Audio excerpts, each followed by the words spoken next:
It's Sunday, the 17th of May 2026, and a question has occurred to me. Now, there's people posting all over social media reasons why Andy Burnham should get voted in at Makerfield and then become leader of the Labour Party and ultimately Prime Minister, and there's people posting reasons why he shouldn't. But I ask this question: will phone hacking victim Andy Burnham reinstate Leveson inquiry part 2 and expose media corruption if he becomes the Labour Party leader and then the Prime Minister? That is a question that needs asking.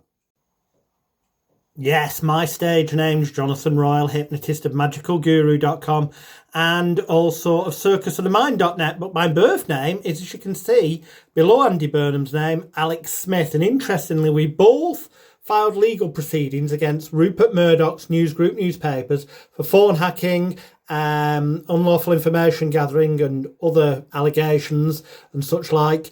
On the same date, 30th of September 2022, and we both got silenced effectively. We weaponised Part 36 offers towards the end of 2024, and we both had the same solicitor, Edwards Duthie Shamash, and we both had the same barrister, David Sherborne, who also represented Duke of Sussex Prince Harry.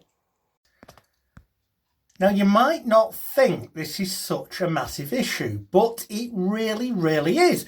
Because if you search the internet, you'll see that it's been reported that evidence strongly suggests that Keir Starmer, the current Prime Minister, may have done a deal with Rupert Murdoch behind the scenes to agree not to do part 2 of the Leveson inquiry, because part 2 was going to investigate police corruption, media corruption, and corruption of high-ranking officials, which could also implicate some people in politics.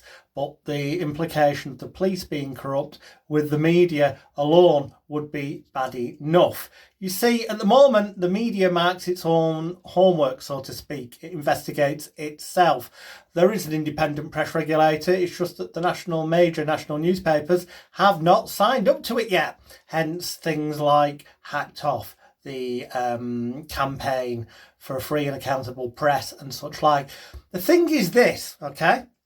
And I say this from experience as someone who is a media abuse victim, has the phone hacked, landline tapped, been followed by private investigators, and then had defamatory lies fabricated, made up by the fake Sheikh Mazher MAHMOOD and published in the News of the World. All explained at circusofthemind.net, and indeed I'm a miscarriage of justice victim, as are a number of fake Sheikh victims, and details of that are also at circusofthemind.net, and the fact that on the 3rd of February 2026 I resubmitted to the Criminal Cases Review Commission to get my unsafe convictions overturned.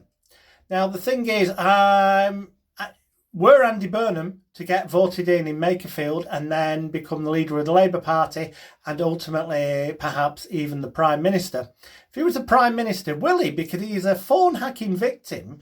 He had a claim in the mobile telephone voicemail interception litigation, the Mitville, as I've just shown you, and ultimately Rupert Murdoch's news group newspapers used a Part 36 offer to silence Andy Burnham in the same manner as they silenced the rest of us, so we couldn't get into a courtroom with all our evidence against them.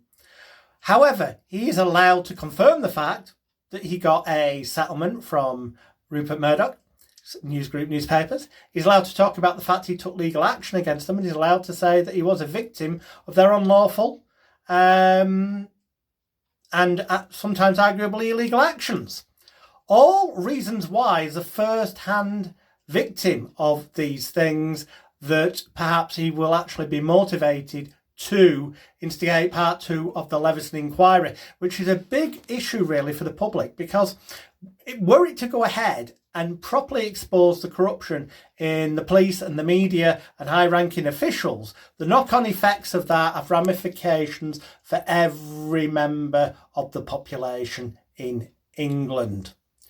People would discover that they had been believing lies for years, that they'd been misled, they'd been manipulated, they'd been lied to. The full scale of the corruption will be uncovered, and something would have to finally be done to restore trust in the media properly and the police. And the only way to do that would be to regulate things properly and to start with a clean slate. It sounds like a tall order, but it needs doing. It needs doing because nobody trusts no sane individual trust the mainstream media these days. You just got to look at social media to see that. We've got the least trusted media in Europe, perhaps even the world. Fingers crossed, hey? Fingers crossed, because it has ramifications on all levels. Because when the media are lying to you, and they also now have a lot of the online media, when the media are lying to you and manipulating the public, it also affects people's political decisions. It causes divide and conquer. It causes people to argue with people unnecessarily, and it can even cause wars where wars are not required. So proper regulation of the media and stopping things happening, when the only way to stop them happening is to fully expose the corruption and dishonesty that's taken place before, is where things could have a great, wonderful knock-on effect on all areas of everyday life. This is a far bigger issue than you may think. So why not lobby your MP and say, boo, I want Leveson Inquiry Part 2 to go ahead, because the more MPs that lobby for it, the more likely it is whoever takes over as leader of the Labour Party becomes Prime Minister, maybe a phone hacking victim himself, Andy Burnham, may actually put the foot down and finally get us the truth. Check out circusofthemind.net for the miscarriages of justice, but I would also love Andy Burnham or whoever takes over as Prime Minister to help me fully expose. Circusofthemind.net. Please share this far and wide.